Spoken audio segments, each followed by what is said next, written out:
getting that in a more rapid, I'll say, scientific methodology to display to the client or the facility that has an issue of this can be done much faster. I do think that Legionella is sucking a lot of the air out of it.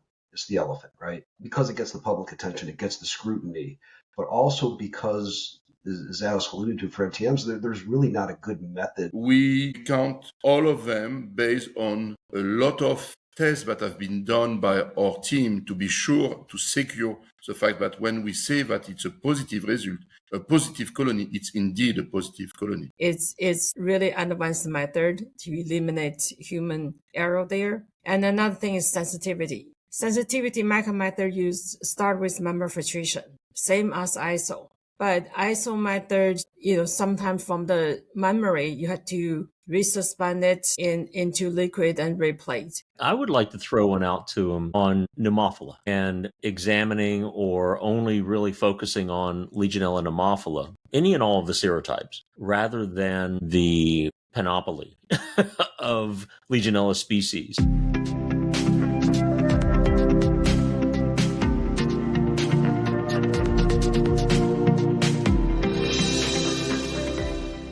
Good morning, ladies and gentlemen, or good afternoon, wherever you are in the world. This is John here from HC3. Today, I have got an exciting panel of guests from the last episode that you listened to, or you maybe watched, it's coming up. Then you'll know exactly who Sam is, and Dave and Florence. But we're joined today with two consultants, and we're going to be talking about detection of Legionella, rapid detection of Legionella, and the elite environmental Legionella isolation techniques. Whether they are really elite, labs have been certified elite, but is there a weakness to this? Is there a potential weakness, and is MICA Advanced building the bridges that didn't seem to exist? Welcome, ladies and gentlemen, to another episode. Guys, if I can just ask you, we all know who David is by now. And Rob, if you would like to give a little, just a 1-2 minute introduction of who you are, and then Alex, and then we'll go through the rest of everybody else. My name's Rob Rodersman. I sit in Chicago, Illinois. My background, I'm trained as an epidemiologist, but most of my career has been spent in industrial hygiene. I work with a company, Rambo, which is a large international engineering and consulting firm. Currently, I lead the industrial hygiene practice for Rambo and spend a lot of my time doing Legionella work as a consultant, which could be either proactive program development for prevention, and unfortunately, sometimes it's reactive, where we're getting involved with disease outbreaks or potentially even litigation support. Thank you, Rob. Alex, do you want to introduce yourself? Sure. My name is Alex LeBeau. I own a company called Exposure Assessment Consulting in Orlando, Florida. I do toxicology, risk assessment, and industrial hygiene type work involving exposures to a number of different either chemicals or biological agents, and determining the risk based on exposures to those. As Rob says, sometimes we like to be proactive, but many of our applications are reactive. So we're approaching this from the reactive side and evaluating the efficacy of the MICA today. So I'm excited to be here. Thank you. Awesome. And Sam, would you like to introduce yourself to these gentlemen? Yes. So I'm Sam Ducamp. I'm by training a microbiologist, and I was the head of an academic research group until 2014. And in 2014, I decided to bring with me a new technology that I have developed in the French Research Center, and I opened Diamidex, which promote this solution, and took us 10 years to develop MICA. And now we are finally released a product just 1 year ago. And thank you for that, Sam. Florence, if you would like to give them a little bit of background on you and AIMTech. Thank you. My name is Florence Wu. By training, I'm a mycologist. And about 20 years ago, I started AIMTech. We are an analytical laboratory servicing the industrial hygienist and the environmental consultant in environmental microbiology testing. And we are a AIHA accredited lab and also in CDC Elite Legionella PT program. We have been doing Legionella testing for many years, and I'm excited with this new technology, which really increase our laboratory efficiency. Thank you, Florence. Last but not least, certainly, David, just give it a little. Everybody knows who you are, but there may be people out there that were like, I don't know who this guy is. Give them a little Famous or introduction of who you infamous, are. I'm not sure, but I do appreciate everyone joining us today. Full disclosure, I've worked with Rob and Alex for many years, serving on the volunteer committees, working sometimes for the same companies, going to school together. It's a fairly small community of professionals at this level, and I really respect their opinions and feedback and input, and really wanted to kind of get their questions. What are other consultants thinking about where we're at with the current methodologies and laboratory capabilities for Legionella and the next wave of waterborne pathogens that we absolutely are going to have to be dealing with, and then how we can move that forward, and what are the most important things to consider as a consultant when you're faced with either an outbreak situation or a routine assessment. So thank you. Thank you, David. All right, so let's just start off, guys, because obviously this MyKit Advance has been a revolutionary step forward into detection of Legionella and other pathogens very quickly. It's taking the time down. But let's go back to what the problems are at the beginning. So Alex, Rob, Alex, I'll ask you first. What are the weaknesses in the current detection methods now that you have faced over the years? Rob, you go ahead. Rob, you go ahead. Alex is stuck. You go ahead. He's good at this. Yeah, He actually is. as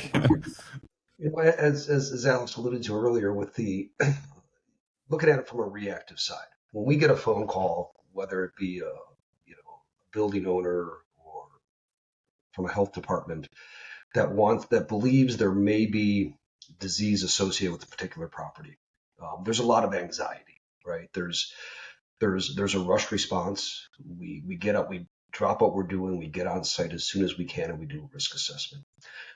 The biggest limitation, I think, with current culture methodology is the time it takes to get results back. Because no matter how fast we respond and get on site and collect samples, there's sometimes up to a 2-week period of anxiety, not knowing what those samples are going to come back at.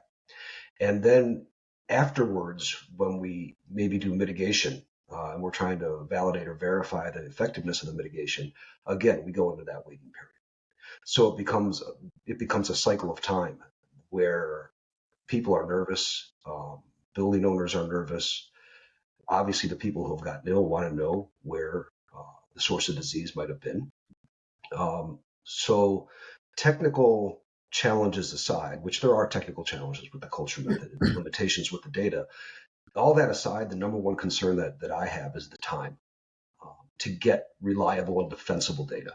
Rob, I'd agree with that. Yeah. Yeah. What's interesting is that, depending, not every facility or type is built the same, or they're not going to react the same.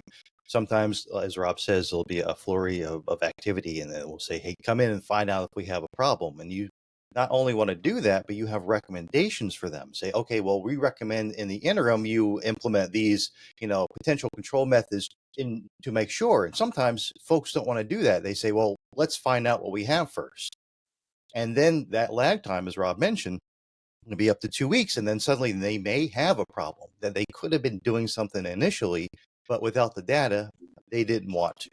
So I think that's, Rob said there's other issues, but I think the main one is the timing, is getting people that information to make a decision faster and support your own decision and recommendations to the client themselves to help them understand this is needed for your facility.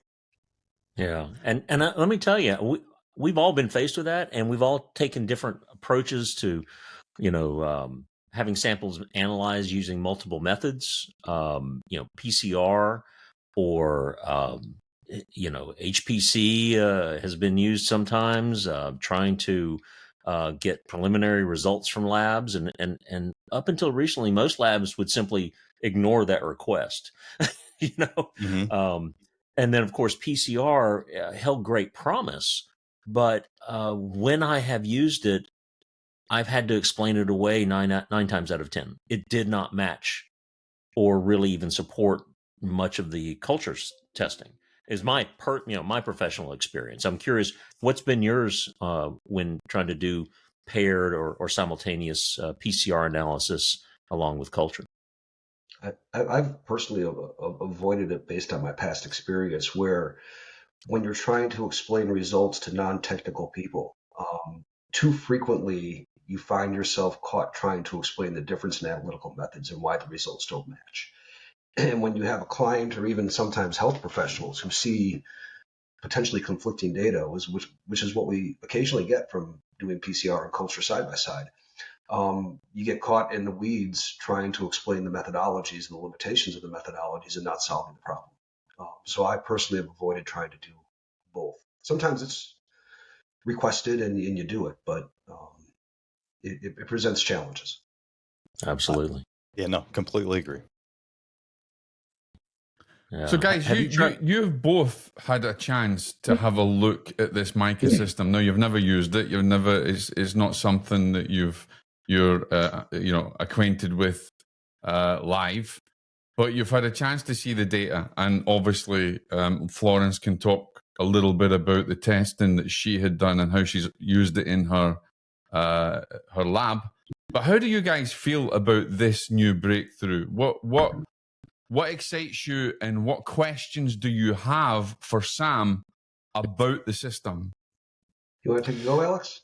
Sure. And I mean, it's exciting because again, the time element is the biggest thing, and not getting that in a more rapid, I'll say, scientific methodology to display to the client or the facility that has an issue of this can be done much faster. Again, even at times, David mentioned preliminaries. You can call up and get a preliminary, and sometimes even the client will say, "Well, I want to wait for the final report."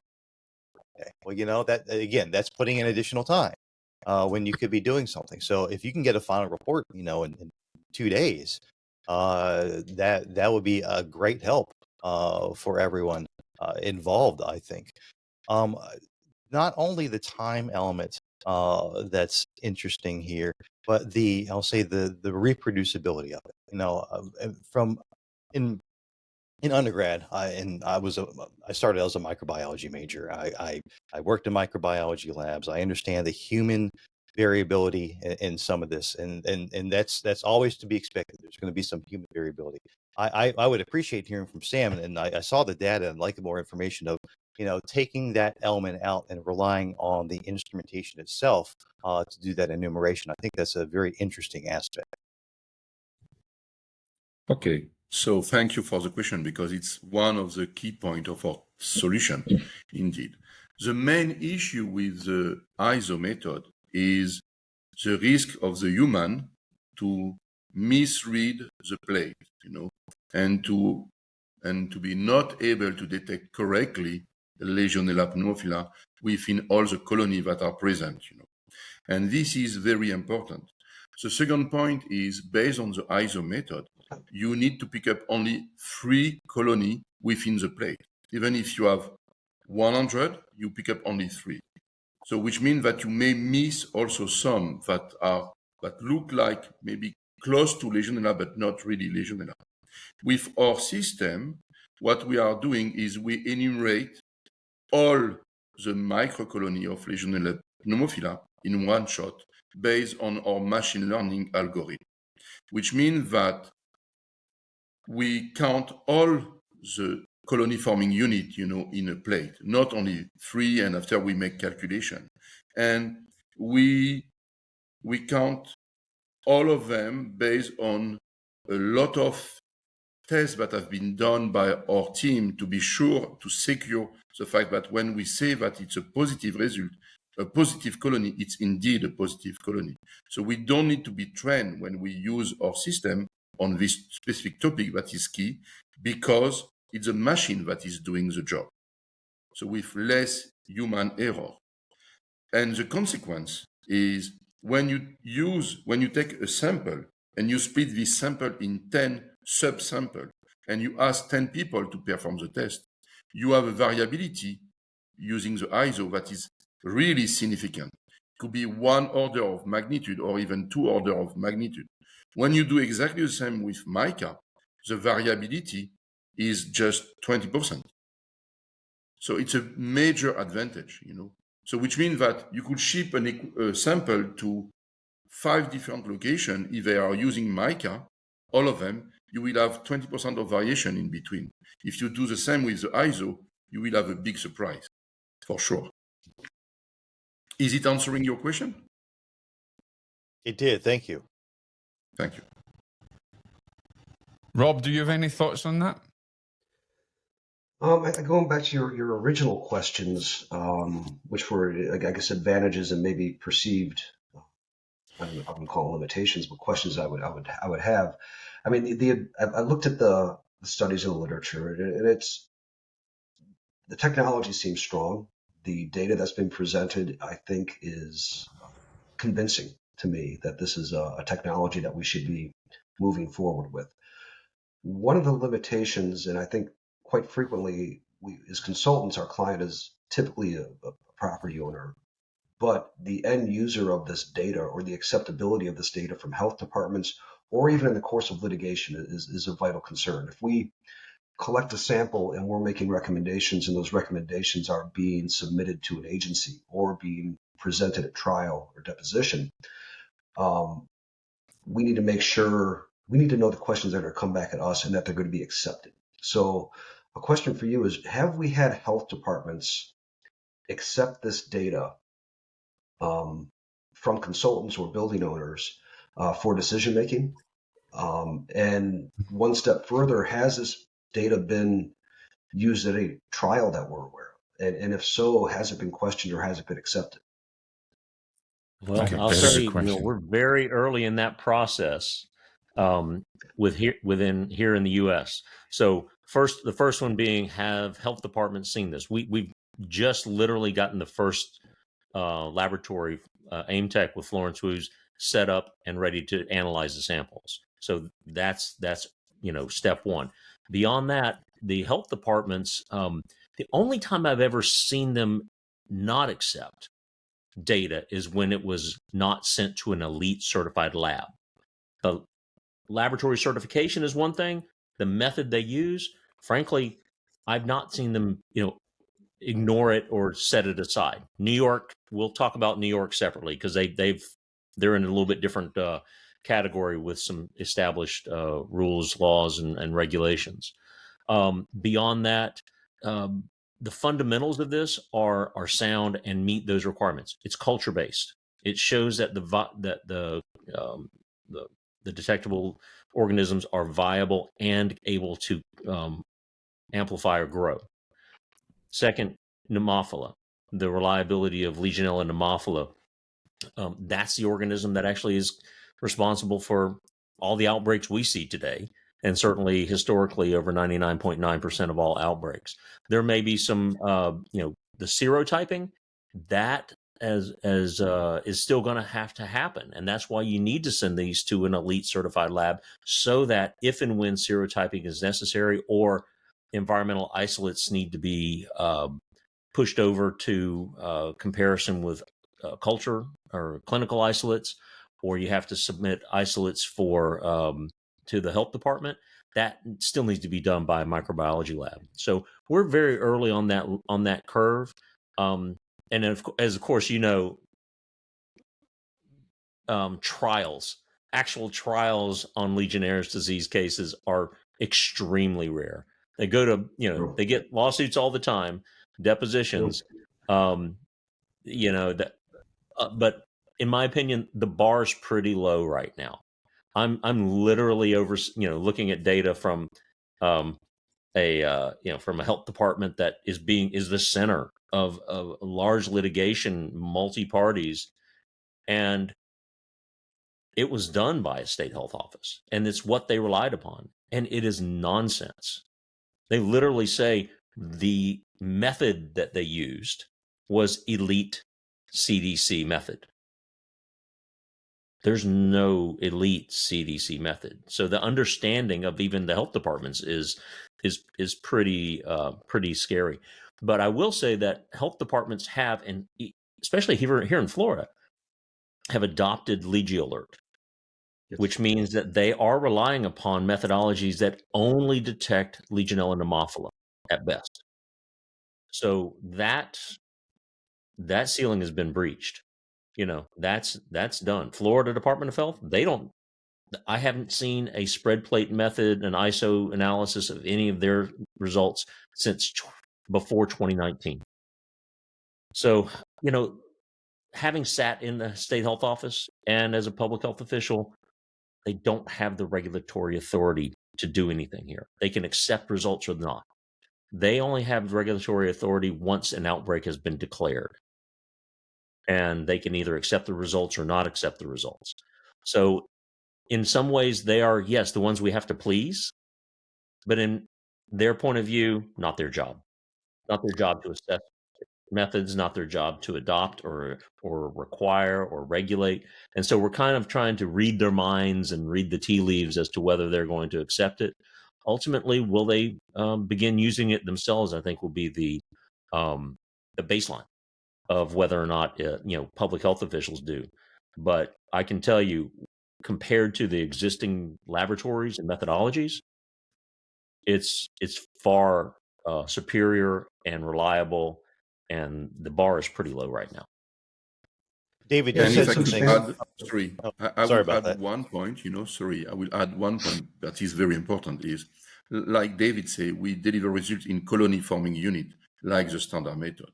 And we have already laboratory all around the world that have been ISO 17025 certified for the method, which means that they have performed a large number of tests where they compare the standard method to MICA, and they have been audited by third-party persons that have checked all the data, and they confirm the equivalence of the two methods for the enumeration of Legionella pneumophila, which means that now if a laboratory in US and if Florence want to be ISO 17025, certified, it will take just 1 month, because they will have just to perform 50 comparison and it will be done, So, which means that it will be equivalent and it will be certified as equivalent to the standard method for Legionella pneumophila.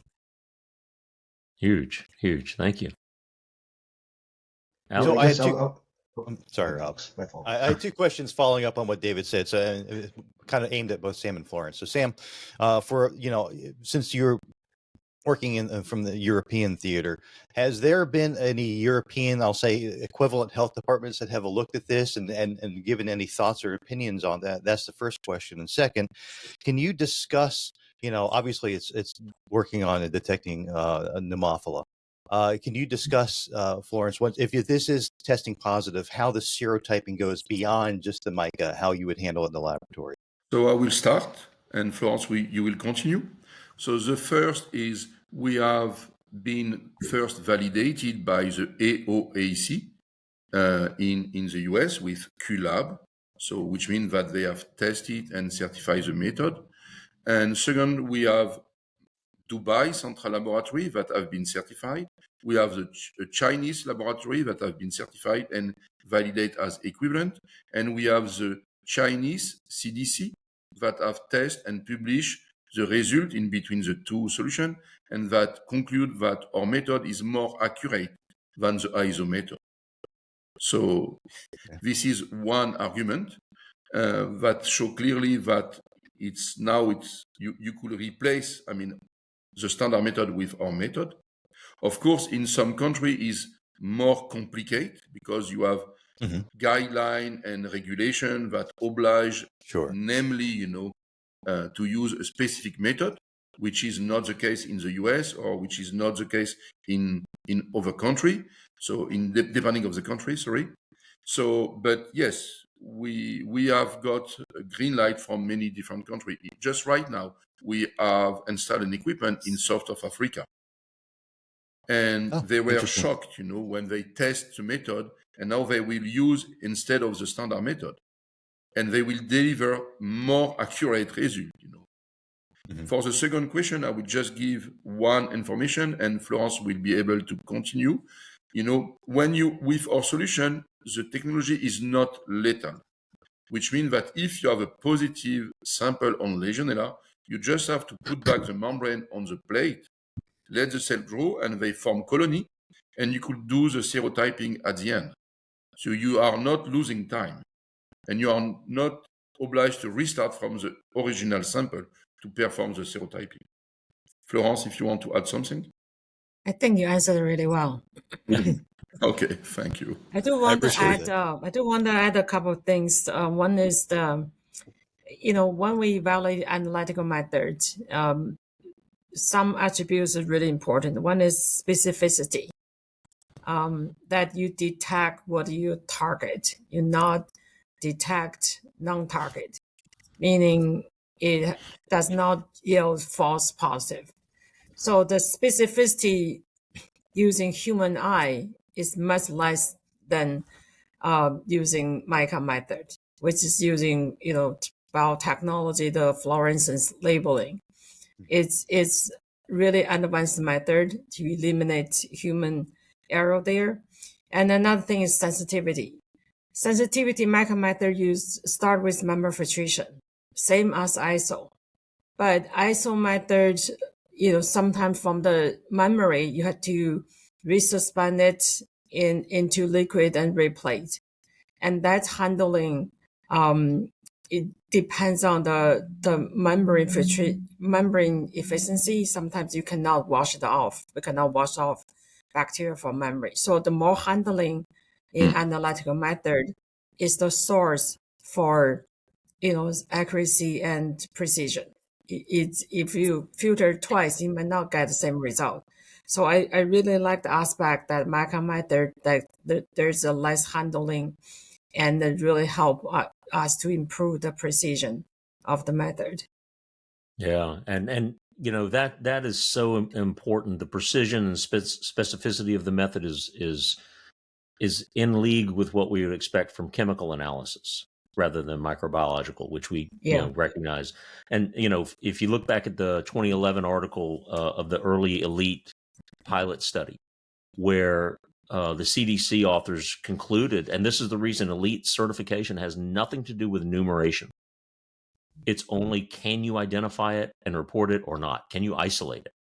The enumeration, they found that they were on average 1.25 log underreporting. And it goes right with Florence was talking about. The more you handle that sample, the lower your results are going to be. And so that's the average. They were seeing over a 3 log range among laboratories using whatever methods they were going to use, all culture based. I mean, that's where we're starting from now. So I think people need to understand the existing methodologies and approaches are we can call it the gold standard, but I maybe that moniker was given out too soon. So this, whenever I talk about Legionella, my thought go back to a project we did many years ago. It's still haunting me today because I know there is a Legionella in the sample, but we cannot recover it because the background is really high. So when you do, if you don't do a dilution or low dilution, the plate is covered. When you do higher dilution, then suddenly your sensitivity is not there, right? The background is higher than Legionella. And even we use, all kind of treatment, heat treatment, acid treatment, the selective agar, you still just cannot knock out that, bacteria that cause the plate covering with colonies.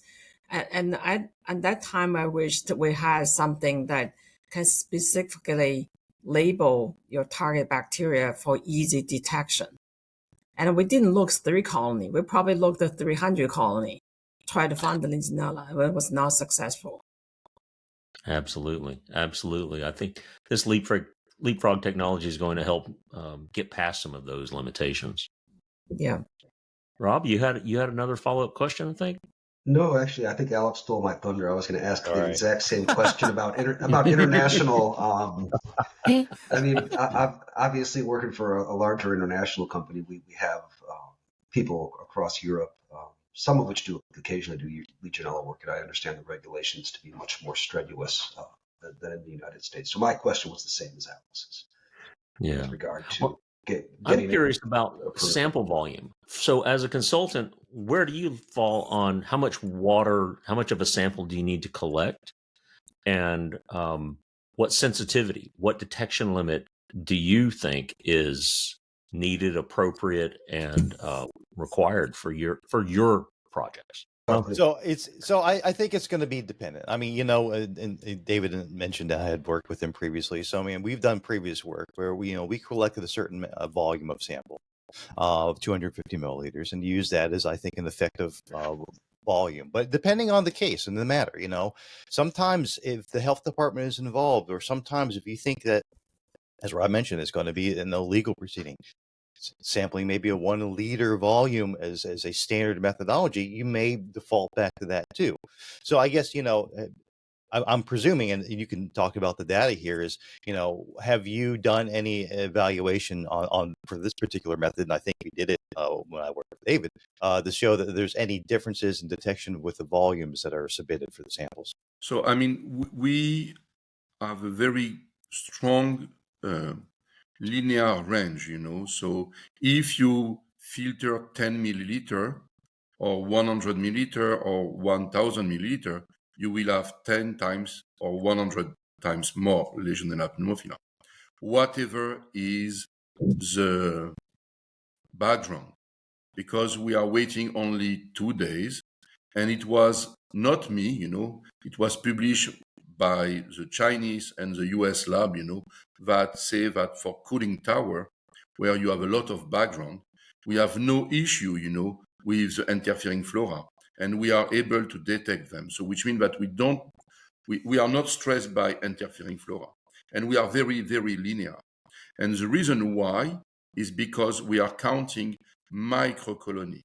So we are linear on the filter from 1 to 30,000 microcolony counted on the membrane. You see, so it's not like the Petri dish where you are linear between 20 and 150 or 50 to 150, and you need to make dilution, and this dilution generate variability. Here with one membrane, one plate, because we use only one plate per sample, which is also a big advantage for the lab, we are linear in a very wide range, of quantity of microbes.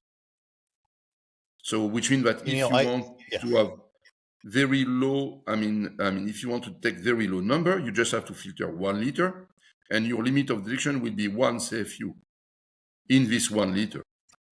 And you brought up something interesting, and I saw the data, and I was going to ask you about this. You talked about a lot of background. When you identified in the cooling tower, was you identified in the complex water that was in the publications. Sometimes, and Rob and David could probably speak, sometimes we'll get told that, oh yes, that we regularly chlorinate or we have disinfectant in here, when you actually find out maybe they haven't disinfected in some time. Maybe it's a decorative fountain or whatever it is. When it's those scenarios, unlike a cooling tower that probably has some disinfecting going on. Hopefully, have you had any environmental samples that have been submitted that have been from sources that have been lacking any disinfectant for some time to see how the background interferes, if at all? So it's a clever question for Florence, because I'm not. I developed the solution and. Sure. No, yeah. I get it. Yeah. Yeah. Well, actually, we do. Cooling towers, hot tubs are one. Those are the big ones that we see. Or sometimes just state of Maryland water doesn't have a lick of disinfectant left in it once it makes it there. So, but yeah, we certainly see a lot of those, and that's a major risk factor as well. So yeah, the the microcolony stage and jumping in early on the Reduce the plates risk. and using the GVPC, that the GVPC also helps. You still do acid treatment and heat treatment for cooling towers samples. So, but what was really interesting to me is for a cooling tower sample, in order to get a detection limit of 0.1 CFU per mil, again, tenfold less than any of the, I'll say, actionable levels or even mentioned levels. Sure. All you need is 20 mils of the sample volume being used. So we're talking much lower levels needed to be submitted. And for us consultants and our clients, that's smaller bottles, less space, lower volume, lower weight, lower shipping costs, being able to do that effectively. Right now, I think doing a 250 mil sample gives you more than enough volume to do any of the analyses. And Alex, you inferred that that assessment we did in Flint, Michigan, comparing this 1 liter versus the 250s, and we actually saw, again, better recovery, more reliable, more positives with the 250 mil sample rather than the 1 liters. Say again, all the fun of sampling is having a storage room full of coolers and carts, and are you sure to take away that fun? Yeah. I'm sorry, Florence, go ahead. So the bottles are provided with neutralizer that helps, and also you think in that system, if Legionella can survive, they have certain the survivability during sampling, during the sample shipment, is there. It's not like they're not that fragile. So I don't think that will impact analytical method, provided that is sample shipped with not without temperature abuse, and the sample retention time is met. Not within, CDC says 72 hours. We normally keep it at 24 or 48 hours.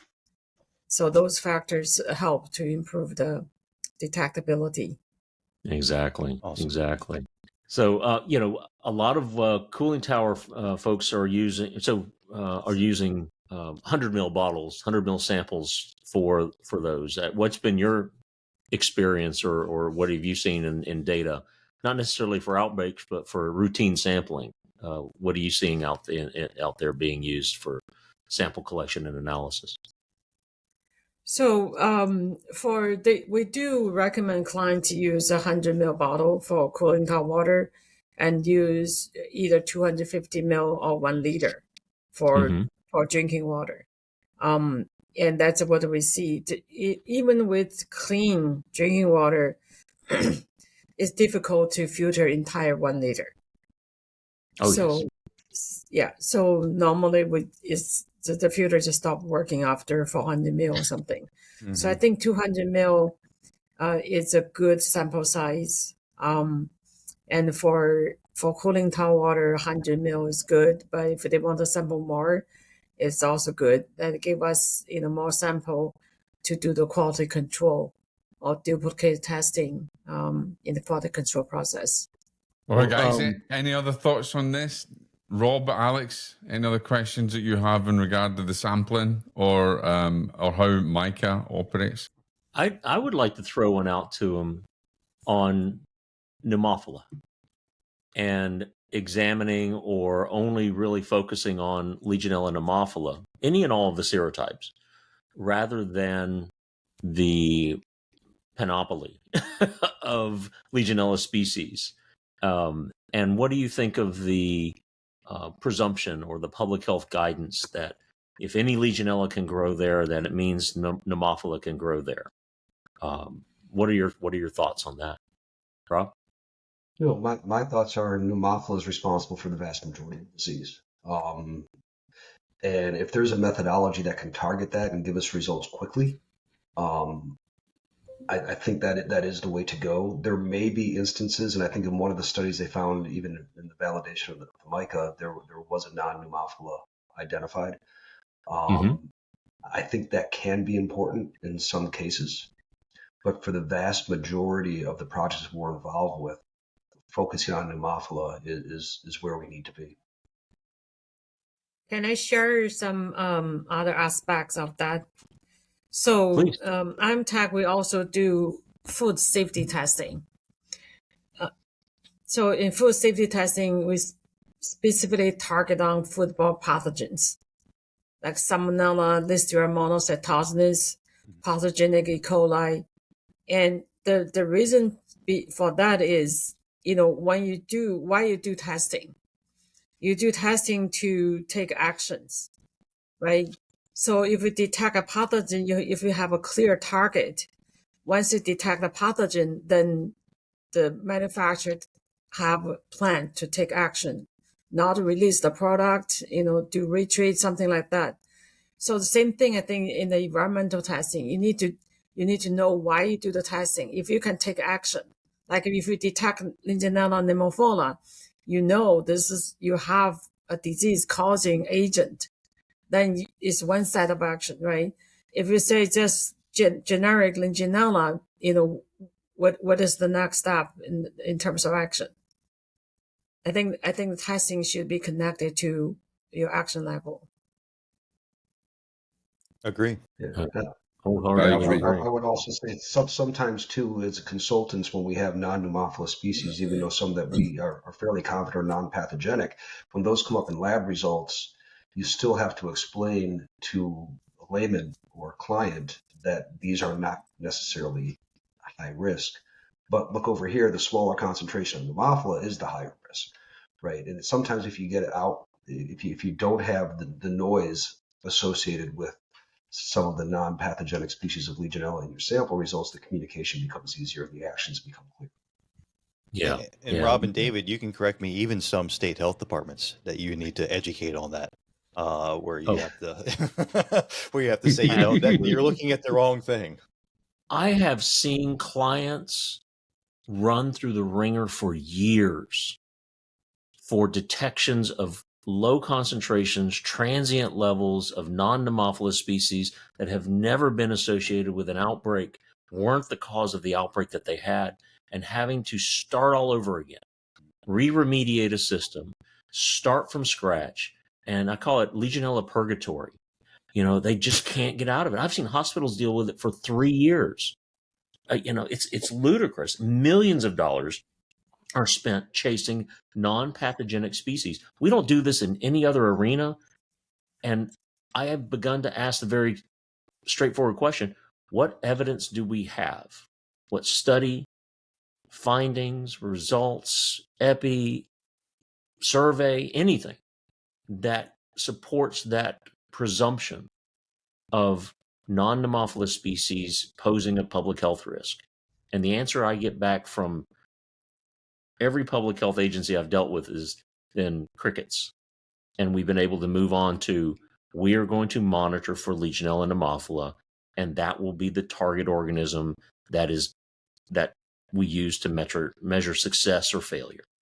There are a publication that I just shared to David, a few minutes ago, that concluded exactly the same. And it was a global publication coming from an Italian laboratory that have pulled together all the data coming from Italia during 25 years, And the conclusion of the article is it's more efficient to follow Legionella pneumophila and compared to Legionella SPP.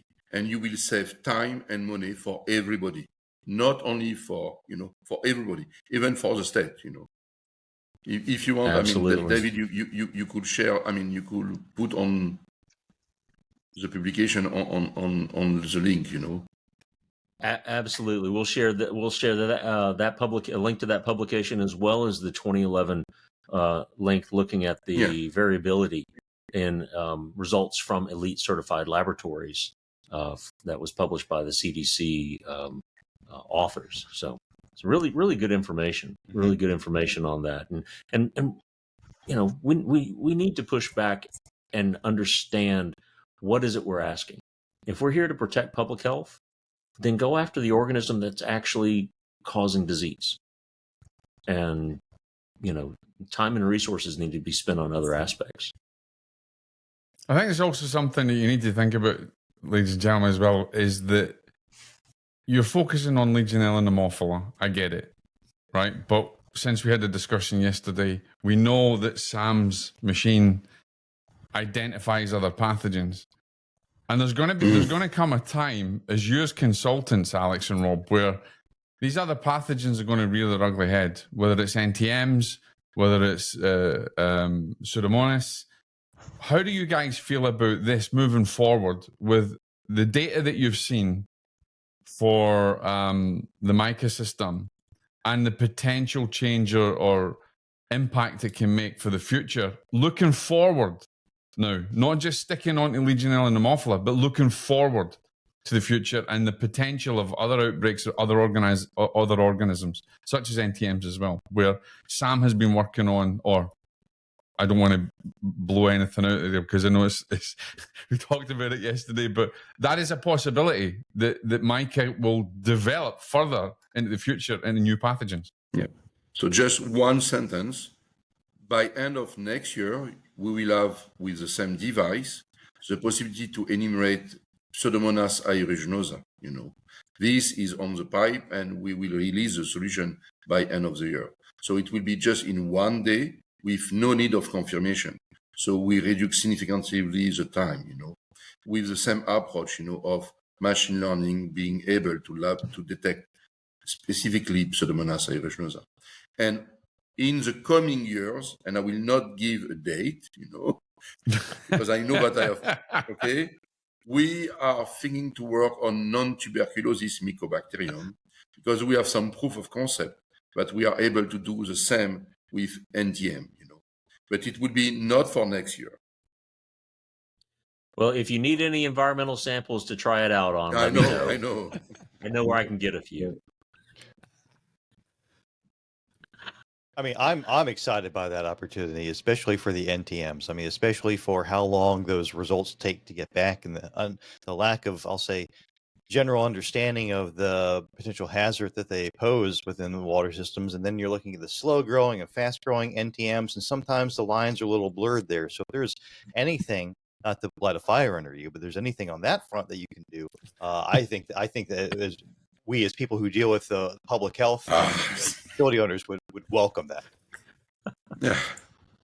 It's still, but today we are focused on Legionella. I got it takes you. time. I got you. No, I understand. There are lots of us interesting aspects, 10 especially with years, the Pseudomonas.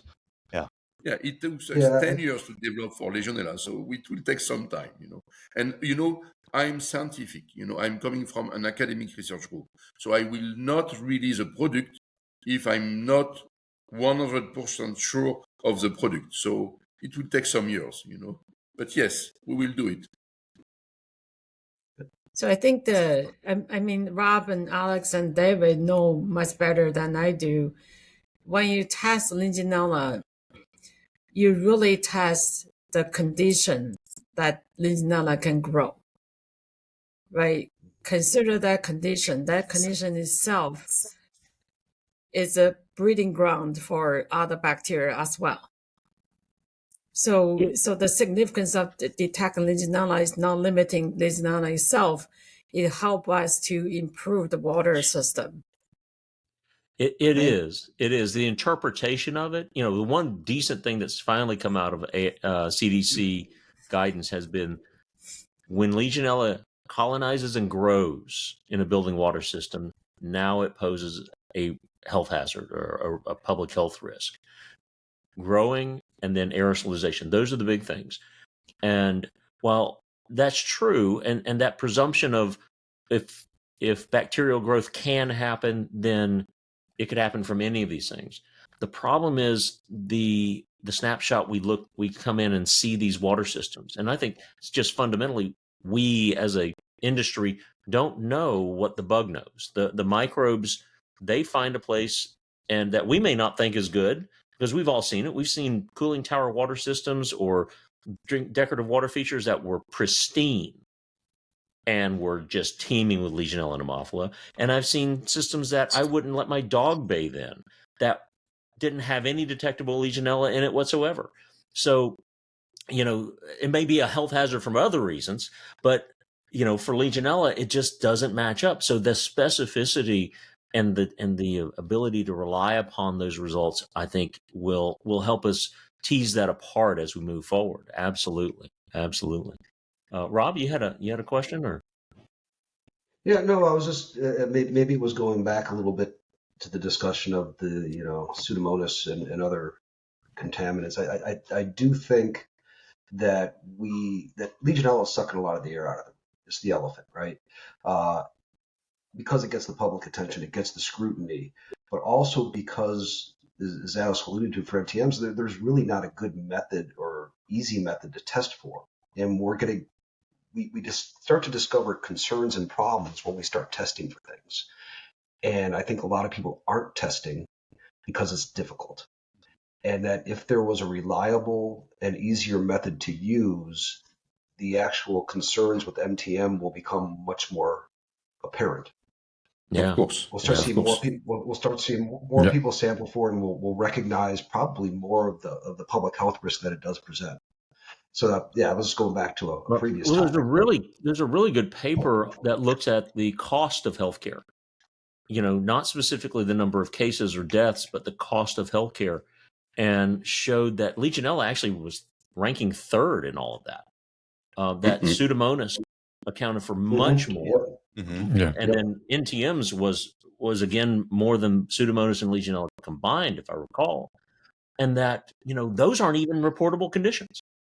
So Right. there's no real, I'll say, established way in which CDC or public health officials decide what's going to become a reportable condition or not. And I would posit that Legionnaire's disease got put on that list and made that by sheer circumstance. The crisis that happened in 1976 and the embarrassment of not being able to find it, and the fact that it affected so many people, that is what prompted it. And I think that prevented these other organisms from getting on there, because the people at CDC and the epidemiologists saw, wow, this is really tough. And, we don't have the tools to do it. But they've squandered nearly 50 years in establishing those surveillance programs. And now we have billions of dollars spent on annually on illnesses for which, well, it's just happening, there's no proactive measures. No. And in reality, David and anybody, you're only one step away from the next crisis that could be the next Legionella. So at the end of the day, it took one crisis to spark that. There's another crisis around the corner. And so it's better to be proactive rather than reactive. Absolutely. Agree. Ladies and gentlemen, thank you for joining. I keep saying ladies and gentlemen, but there is only one lady. I had that yesterday, but blame it on my Scottish colloquialism. Thank you for joining us here today. This has been an insightful discussion. I'm sure you guys as consultants have got a lot to think about and mull over. As a final thought, is it going to change the way that you do things? We've only got a couple of minutes before we sign off, but Rob and Alex, give us your thought. Is this breakthrough going to change the way that you do things moving forward? My final thought is absolutely, because it just goes back to the initial point of our discussion, where our clients get cold feet and a lot of anxiety when it takes a long time to get data back. And if we have a method that gets us answers quickly that we can act upon, actionable answers, it's going to be it's going to provide us competitive advantage, quite frankly, as a consultant. And it's going to make our clients less nervous about collecting the samples to begin with, because that waiting period is being taken away to some extent, mostly. So. No, I echo Rob's sentiments, and additionally, it may assist in pushing people to be more proactive and to develop water management plans. Instead of saying you have to wait 2 weeks for results, if you can wait 2 days, their water management plan becomes more, I'll say, effective probably in their eyes to get an actual return on investment in a faster manner than saying 2 weeks of lag time. So I think it's going to be a great help to us in this field. Yeah, and this may actually prevent Florence from having to put in prescriptions of Xanax into the bottles as they go out to the clients so that their anxiety is taken care of in the wait period. So maybe we can avoid that. Yeah. Guys, thank you for joining us today in Thank this you. discussion of emerging pathogens. Sam, Florence, Rob, Alex, David, it's been great having you. A great insight discussion. Like anything in any operation, intelligence is a fundamental basis of any success. Your intelligence collation and the intelligence cycle is what basically is a make or break in the success of anything. This breakthrough has now changed the game, and you're getting raw intelligence quickly to the field from an operational way of thinking of things. Guys, if you've got any questions out there for Sam, for Rob, Alex, Florence, or David, please send them in to us at hc3fl.com. If you are a consultant out there and you have got questions, or you just want to get on the bandwagon, then make sure that you reach out. We'll have under this discussion links to the documentation that we're talking about and anything else that we can find that you can get that will help you with your resources. Lady and gentlemen, thank you for joining us today. Thank Have you. a wonderful day, and we shall Thank catch you. you up in the next discussion. Thanks for God joining bless. us. Thank you. Thank you. Thank you. Thank you.